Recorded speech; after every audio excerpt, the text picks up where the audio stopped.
Hello friends, मैं हृदय स्वागत करता हूं आपका अपना यूट्यूब चैनल हृदयानंद भारद्वाज पर। आज दोस्तों हम इस वीडियो में सिंक्रोनस मोटर तथा एमजी सेट टॉपिक से अति महत्वपूर्ण क्वेश्चन आंसर को सॉल्व करेंगे। तो आप इलेक्ट्रीशियन ट्रेड से बिलोंग करते हैं और सेकेंड ईयर का छात्र हैं तो वीडियो को पूरा देखिएगा, स्किप नहीं कीजिएगा। उम्मीद करता हूँ कि ये वीडियो आपके सीबीटी एग्ज़ाम के लिए बेहद महत्वपूर्ण रहेगी। तो आइए बिना देर के वीडियो को शुरू कर ही लेते हैं। अगर आप मेरे चैनल को अभी तक सब्सक्राइब नहीं किए हैं तो प्लीज़ चैनल को ज़रूर सब्सक्राइब कर लीजिए, क्योंकि हम टॉपिक वाइज सारे वीडियो बना रहे हैं, उसकी नोटिफिकेशन आपको सीधे मिलती रहे। तो आइए फाइनली देख ही लेते हैं और आप सभी लोग एक बार प्लेलिस्ट को ज़रूर चेकआउट कर लीजिएगा।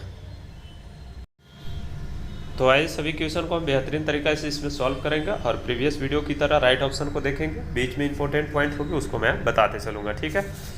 और सारे जो क्वेश्चन है ये आपके सीबीटी एग्ज़ाम के लिए बेहद महत्वपूर्ण है, मोस्ट इम्पोर्टेंट सारे क्वेश्चन हैं, ठीक है। यहाँ पर देखिए क्वेश्चन नंबर 1 में पूछा गया है कन्वर्टर का क्या नाम है। आपको एक फिगर दिया हुआ है, थोड़ा सा हम इस फिगर को जूम करके आपको दिखाते हैं और इसका नाम आपसे पूछा गया है, ठीक है। तो इस तरह से इसका फिगर है और यहाँ पर आपसे नाम पूछा गया है इसका, ठीक है। तो सारे ऑप्शन को आप ध्यान में रखते हुए जब राइट ऑप्शन इसका चूज़ कीजिएगा तो इस जो कन्वर्टर का नाम है वो सिलिकॉन कंट्रोल रेक्टिफायर है। तो राइट ऑप्शन जो है ये पहला का डी के साथ चला जाएगा। इसका फुल फॉर्म भी याद रख लीजिएगा, कभी कभी पूछ देता है एससीआर का फुल फॉर्म क्या होती है, ठीक है। बात हुई है एससीआर की यानी कि सिलिकॉन कंट्रोल रेक्टिफायर की, तो इसके बारे में थोड़ा सा हम आपको बता देते हैं। सिलिकॉन कंट्रोल रेक्टिफायर जो होती है 4 लेयर वाला तथा 3 जंक्शन वाला एक अर्धचालक युक्ति होती है। बस इतना आप ध्यान में रखिएगा। 4 लेयर कौन कौन से होता है, तो P1 P2, ठीक है, और N1 N2, ये 4 लेयर इसका होगा। और 3 जंक्शन होता है, जंक्शन जो होती है J1 J2 J3 होती है। तो इस पॉइंट को आप ध्यान में रखिएगा, J1 J2 और J3। तो ये जो होती है 4 लेयर वाला 3 जंक्शन वाला अर्धचालक युक्ति होती है, उसे हम सिलिकॉन कंट्रोल रेक्टिफायर कहते हैं। तो इसे आप ध्यान में रखिएगा, ठीक है। और इस फिगर को भी आप ध्यान में रखिएगा। आइए नेक्स्ट देख लेते हैं। क्वेश्चन नंबर 2 में आपसे पूछा गया है कन्वर्टर का क्या नाम है। बेहद महत्वपूर्ण ये भी क्वेश्चन है, इस कन्वर्टर का क्या नाम है आपसे पूछा गया है। तो इसका भी आपको हम फिगर थोड़ा सा अच्छी तरीक़ा से दिखा देते हैं और इसका हम सारे ऑप्शन को अब देखते हैं। यहाँ पर 4 ऑप्शन दिया हुआ है और चारों ऑप्शन में से जब राइट ऑप्शन इसका चूज़ कीजिएगा तो दूसरा का राइट ऑप्शन जो है बी के साथ चला जाएगा। चित्र में जो दिखाया गया है रोटरी कन्वर्टर है, ठीक है। तो करेक्ट आंसर दूसरा का जो है बी के साथ चला जाएगा, ठीक है। इसे आप ध्यान में रखिएगा। और रोटरी कन्वर्टर एक प्रकार का विद्युत मशीन होता है जो मैकेनिकल रेक्टिफायर इन्वर्टर या फ्रीक्वेंसी कन्वर्टर के रूप में यह कार्य करता है। तो इस पॉइंट को भी आप ध्यान में रखिएगा। और दूसरा का राइट ऑप्शन जो है बी के साथ चला गया, रोटरी कन्वर्टर, ठीक है। तो आइए नेक्स्ट क्वेश्चन नंबर अब 3 देख लेते हैं, जो कि बेहद महत्वपूर्ण है। क्वेश्चन नंबर 3 में पूछा गया सिंक्रोनस मोटर ऑपरेशन के लिए डीसी आपूर्ति क्यों आवश्यक है। क्वेश्चन को आप पहले अच्छी तरीक़ा से समझ लीजिएगा। यहाँ पर आपसे पूछा गया जो सिंक्रोनस मोटर होती है उसको ऑपरेशन के लिए डीसी की आवश्यकता क्यों होती है। ऑपरेशन यानी कि चलाने के लिए, ठीक है। तो ऑपरेट करने के लिए हमको डीसी की आवश्यकता क्यों होती है ये पूछा गया। तो इसके भी 4 ऑप्शन दिए हुए हैं। जब 4 ऑप्शन में से राइट ऑप्शन चूज़ कीजिएगा तो तीसरा का राइट ऑप्शन जो है डी के साथ चला जाएगा।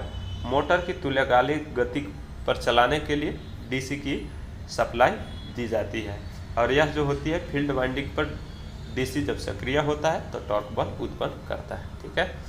तो इसका राइट ऑप्शन जो है तीसरा का हम डी के साथ चूज़ करेंगे। उम्मीद करता हूँ कि सभी क्वेश्चन को आप बेहतरीन तरीक़ा से समझ पा रहे होंगे। आइए नेक्स्ट क्वेश्चन नंबर अब 4 देख लेते हैं। क्वेश्चन नंबर 4 जो कि बेहद महत्वपूर्ण है। क्वेश्चन नंबर 4 में पूछा गया है जो इन्वर्टर और कन्वर्टर दोनों रूप में कार्य करता है वह क्या है, ठीक है। तो बेहद महत्वपूर्ण क्वेश्चन है। यहाँ पर राइट ऑप्शन जो है वो तुल्यकालिक कन्वर्टर। तुल्यकालिक कन्वर्टर जो होती है इन्वर्टर और कन्वर्टर दोनों के रूप में कार्य करती है, इसलिए जो चौथा का राइट ऑप्शन जो हो जाएगा डी के साथ चला जाएगा, ठीक है। आइए अब नेक्स्ट देख लेते हैं क्वेश्चन नंबर 5। क्वेश्चन नंबर 5 बेहद आसान है, आप सभी लोग इसका राइट ऑप्शन समझ रहे होंगे। यहाँ पर पूछा गया इन्वर्टर का क्या कार्य है। तो इन्वर्टर का जो मुख्य कार्य होती है वो आप सभी लोग जानते हैं, डीसी टू एसी कन्वर्ट के लिए इसका उपयोग करते हैं। तो डीसी करंट को एसी में कन्वर्ट करने के लिए कौन सा ऑप्शन में है, बी ऑप्शन में है, तो इसका राइट ऑप्शन जो है बी के साथ चला जाएगा। एसी को डीसी में कौन कन्वर्ट करता है, तो आप बोलेंगे कि रेक्टिफायर इसको कन्वर्ट करता है। तो ये भी महत्वपूर्ण पॉइंट को आप ध्यान में रखिएगा, ठीक है। तो पांचवा का राइट ऑप्शन बी के साथ हम चूज किए। तो आइए नेक्स्ट क्वेश्चन, अब क्वेश्चन नंबर 6 देख लेते हैं, जो कि बेहद महत्वपूर्ण है। क्वेश्चन नंबर 6 में आपसे पूछा गया है कौन सा परिवर्तक उपकरण, परिवर्तक उपकरण का मतलब कन्वर्टिंग डिवाइस, ठीक है। तो कौन सा परिवर्तक उपकरण ओवरलोड किया जा सकता है, तो इसके भी 4 ऑप्शन दिए हुए हैं, और 4 ऑप्शन में से जब राइट ऑप्शन इसका चूज कीजिएगा तो छठा का जो राइट ऑप्शन जो है वो ए के साथ चला जाएगा, रेक्टिफायर यूनिट। रेक्टिफायर यूनिट को हम ओवरलोड कर सकते हैं, तो राइट ऑप्शन जो है छठा का ए के साथ चूज करेंगे, इसे आप ध्यान में रखिएगा, ठीक है। आइए अब नेक्स्ट क्वेश्चन नंबर 7 देख लेते हैं, जो कि बेहद महत्वपूर्ण है। क्वेश्चन नंबर 7 में हमसे पूछा गया है सिंक्रोनस मोटर को चलाने के लिए उत्तेजक क्यों आवश्यक है। पहले क्वेश्चन को आप अच्छी तरीक़ा से समझ लीजिएगा। यहाँ पर आपसे पूछा गया जो सिंक्रोनस मोटर होती है उसको चलाने के लिए उत्तेजक, उत्तेजक को हम बोलते हैं एक्साइटर, ठीक है। तो एक्साइटर क्यों आवश्यकता होती है, ठीक है। तो इसके भी 4 ऑप्शन दिए हुए हैं। जब सिंक्रोनस मोटर को चलाने के लिए जो एक्साइटर की मुख्य भूमिका होती है वो मोटर की तुल्यकालिक गति से चलाने के लिए इसकी महत्वपूर्ण भूमिका होती है, तो करेक्ट आंसर 7वां का जो है डी के साथ हम चूज करेंगे। उत्तेजक विद्युत चुंबक को शक्ति प्रदान करता है जो कि रोटर की ध्रुव पर बनता है, जिससे मोटर तुल्यकालिक गति में चलने लगती है और उससे तुल्यकालिक गति मिलती है। तो इसे अब ध्यान में रखिएगा, 7वां का राइट ऑप्शन हम डी के साथ चूज करेंगे, ठीक है। कोई डाउट नहीं, और थोड़ा सा नॉइज आ रही होगी लेकिन आपको इससे परेशान होने की ज़रूरत नहीं है, ठीक है। अब आइए नेक्स्ट देख लेते हैं क्वेश्चन नंबर 8। क्वेश्चन नंबर 8 में जो पूछा गया है किस एप्लीकेशन को केवल डीसी की आवश्यकता होती है, यानी कि आपको एक ऐसा एप्लीकेशन इसमें से चूज करना है जो डीसी पर ऑपरेट होती है, ठीक है। तो इसके भी 4 ऑप्शन दिए हुए हैं। जब 8वां का राइट ऑप्शन चूज कीजिएगा तो 8वां का राइट ऑप्शन जो है आप सभी लोग जानते हैं इलेक्ट्रोप्लेटिंग, यानी कि विद्युत लेपन में हमें ओनली डीसी की आवश्यकता होती है। तो करेक्ट आंसर जो है 8वां का हम ए के साथ चूज करेंगे, ठीक है। तो आइए नेक्स्ट क्वेश्चन नंबर 9 देख लेते हैं, जो कि बेहद महत्वपूर्ण है। क्वेश्चन नंबर 9 में पूछा गया है दृष्टकारी डायोड में एलईडी कन्वर्टर के रूप में क्यों काम नहीं लिया जाता है, यानी कि रेक्टिफायर जो डायोड होती है, ठीक है, उसमें हम एलईडी को कन्वर्टर के रूप में क्यों काम नहीं लेते हैं, ये आपसे पूछा गया है। तो इसके भी 4 ऑप्शन दिए हुए हैं। जब 9वां का राइट ऑप्शन चूज कीजिएगा तो करेक्ट आंसर जो है बी के साथ चला जाएगा, वेरी लो पावर डिवाइस, बहुत कम शक्ति युक्ति के लिए इसका जो है उपयोग हम नहीं करते हैं। तो करेक्ट आंसर जो है इसका बी के साथ चला जाएगा। तो आइए नेक्स्ट क्वेश्चन नंबर 10 देख लेते हैं, जो कि बेहद महत्वपूर्ण है। क्वेश्चन नंबर 10 में पूछा गया है सिंक्रोनस मोटर का मुख्य अनुप्रयोग कौन सा है, यानी कि जो सिंक्रोनस मोटर होती है उसका कहाँ पर उपयोग किया जाता है, ये आपसे पूछा गया है। तो सिंक्रोनस मोटर का आमतौर पर हम वहाँ उपयोग करते हैं जहाँ पर स्थिर और सटीक गति की आवश्यकता होती है। तो जो इसमें ऑप्शन दिया हुआ है वो डी के साथ चला जाएगा, पावर फैक्टर करेक्शन डिवाइस में। तो करेक्ट आंसर जो है डी के साथ हम यहाँ पर चूज करेंगे, इसे आप ध्यान में रखिएगा। सिंक्रोनस मोटर का उपयोग हम पावर फैक्टर करेक्शन डिवाइस में करते हैं, ठीक है। बाकी ये ऑप्शन गलत है, तो इसे आप ध्यान में रखिएगा। तो आइए अब नेक्स्ट क्वेश्चन नंबर 11 देख लेते हैं, जो कि बेहद महत्वपूर्ण है। क्वेश्चन नंबर 11 में पूछा गया है हमसे मोटर जनरेटर सेट का क्या लाभ है, ठीक है, यानी कि मोटर जनरेटर सेट का लाभ क्या है ये आपसे पूछा गया है, इसके एडवांटेज के बारे में पूछा गया है, ठीक है। तो इसके 4 ऑप्शन नीचे दिए हुए हैं। मोटर जनरेटर सेट का जो मुख्य लाभ होती है आपको चूज करके बताना है। जनरेटर सेट होती है उसकी मुख्य लाभ जो होती है हाई एफिशिएंसी, यानी उच्च दक्षता के लिए उपयोग किया जाता है।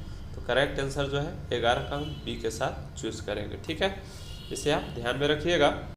तो आइए अब नेक्स्ट क्वेश्चन नंबर 12 देख लेते हैं, जो कि बेहद महत्वपूर्ण है। यहाँ पर आपसे पूछा गया है, एक चित्र दिया हुआ है, रोटरी कन्वर्टर भाग एक्स का क्या कार्य है, यानी कि एक आपको चित्र दिखाई दे रहा होगा, थोड़ा सा हम इसको जूम करके आपको दिखा रहे हैं।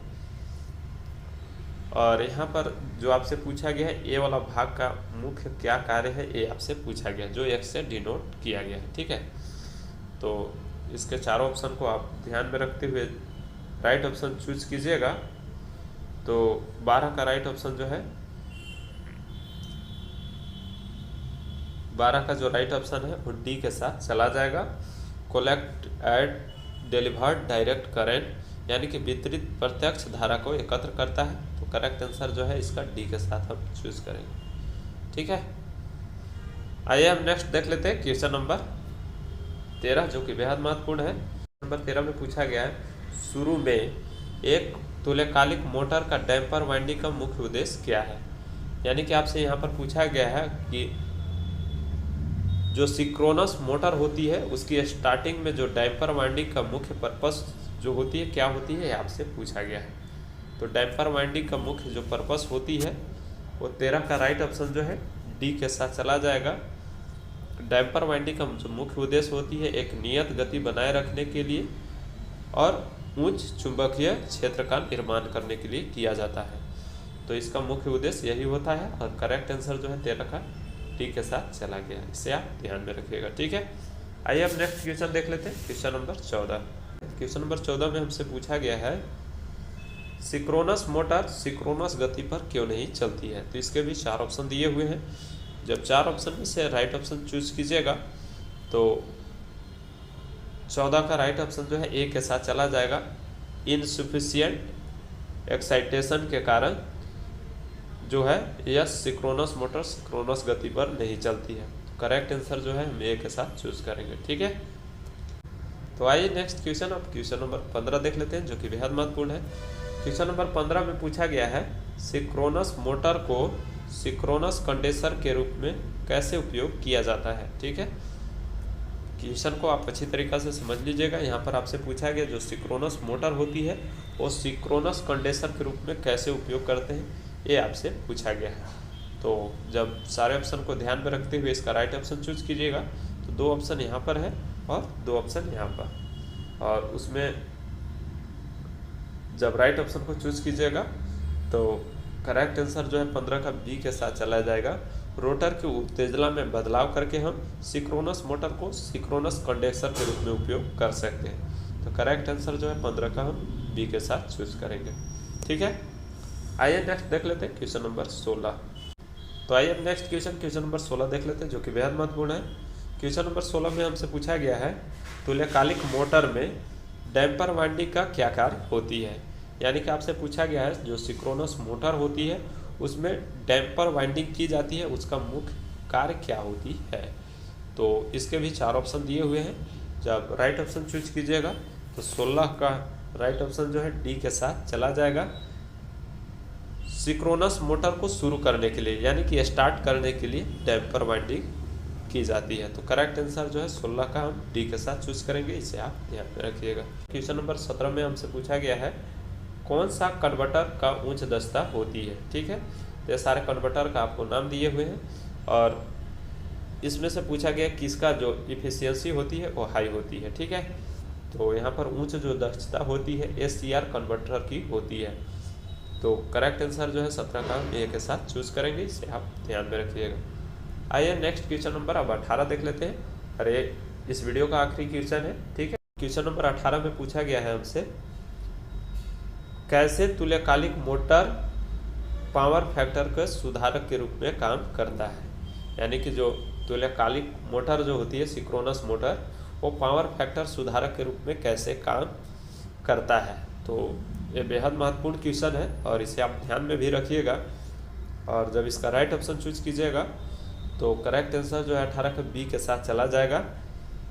फील्ड उत्तेजना में बदलाव करके तुल्यकालिक मोटर का पावर फैक्टर को सुधार के रूप में हम उपयोग करते हैं। तो करेक्ट आंसर जो है 18 का हम बी के साथ चूज करेंगे। तो ये सारे क्वेश्चन थे। उम्मीद करता हूँ कि सारे क्वेश्चन को आप बेहतरीन तरीक़ा से समझ पाए होंगे और इस वीडियो को अपने दोस्त के साथ शेयर कर दीजिएगा। ठीक है, ये आज का वीडियो था, इसमें ज़्यादा क्वेश्चन नहीं थे और इसका PDF हम अपने टेलीग्राम पर दे देते हैं। और मेरा टेलीग्राम का ग्रुप का जो नाम है भारद्वाज ITI के नाम से है, या आप भारद्वाज ITI से सर्च कर सकते हैं या डिस्क्रिप्शन बॉक्स में लिंक दिया हुआ है, आप वहाँ से डायरेक्ट ज्वाइन करके इस PDF को डाउनलोड कर सकते हैं। तो महत्वपूर्ण PDF नोट्स जितने भी वीडियो हैं वो आपको टेलीग्राम पर पहले अपडेट मिलती है, तो वहाँ पर आप जुड़े रहिएगा। तो सारे जो अपडेट हैं वहाँ पर आप मिलती रहेगी, ठीक है। इसके अलावा कोई डाउट होता है तो कमेंट बॉक्स में लिखिए, मैं आपको रिप्लाई करने का प्रयास करूँगा, ठीक है। तो मिलते हैं फिर नेक्स्ट वीडियो में नई जानकारी के साथ। तब तक अपना ख्याल रखिए। जय हिंद।